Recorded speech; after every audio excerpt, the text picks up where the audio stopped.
Spoštovani gospe in gospodje, cenjeni predavateljice in predavatelji, spoštovani udeleženke in udeleženci. Še leto nazaj nismo razmišljali, kaj nas čaka v bližnji prihodnosti, še manj malo kasneje o tem, da bomo zaradi izrednih pandemičnih razmer morali trajno spremeniti oziroma bolje rečeno prilagoditi naša življenja. Jeza, strah, negotovost, brezizhodnost, nemoč. To je le najbolj pogost nabor občutij, s katerimi smo se dnevno soočali vsi državljani sveta in Slovenije. Prav zaradi teh novih okoliščin je vaša mednarodna konferenca, s katero želite osvetliti aktualne pereče teme ter trende na področju wellnessa na preverjen, strokoven, a hkrati javnosti atraktiven način, danes toliko bolj in, toliko bolj nujna, toliko bolj zanimiva. Prepričan sem, da boste v naslednjih nekaj dneh postregli z vrsto pomembnimi ugotovitvami, z izsledki raziskav glede naše fizične in duhovne kondicije, predvsem pa z vrsto svežih teoretičnih in praktičnih izkušenj, kako naj kot posamezniki in kot družba bolj zdravo in bolj polno živimo. Sodoben življenjski slog nam diktira težko sledljiv tempo, zato so takšna znanja pomembna opora pri osebnih odločitvah, kako naj živimo in kako naj uspešneje premagujemo vse hujše stiske in tegobe. Danes smo se zbrali, čeprav virtualno, pod motom Bodimo aktivni, vsi, povsod, vsak dan. V preteklih letih smo veliko pozornosti namenjali fizičnemu zdravju in izgledu. Vsi se strinjamo, da je gibanje ključno za zdrav in uravnotežen življenjski slog. A kako naj te potrebe zadovoljimo in spodbujamo v času strogih omejitev, zaprtih telovadnic ter igrišč? Izzivov za naše zdravje ne bo nikoli zmanjkalo. Kot družba smo dolžni ukrepati tenkočutno in solidarno z vsemi našimi člani oziroma sopotniki. Tokrat boste na letošnjem wellness kongresu namesto gibanju več pozornosti namenili tako imenovanemu duševnemu wellnessu. Kar pa se med seboj ne izključuje.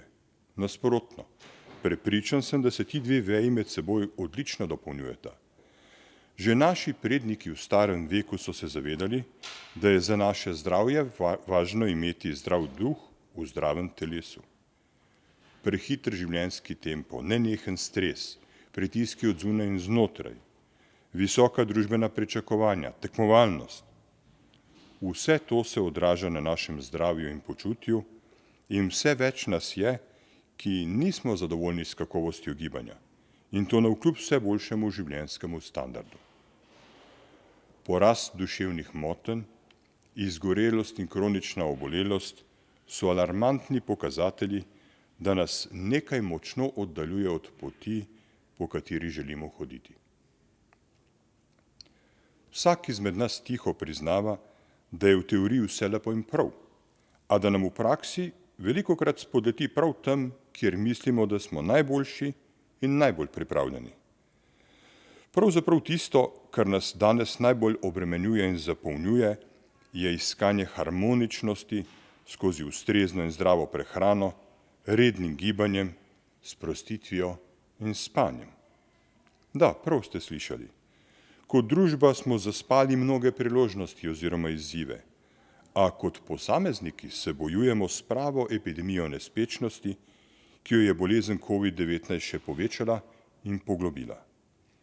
Naše misli premikajo gore in ker ne mirujejo niti po noči, ponorijo pod težo pritiska in tempa in tako najprej nastane škoda na našem zdravju.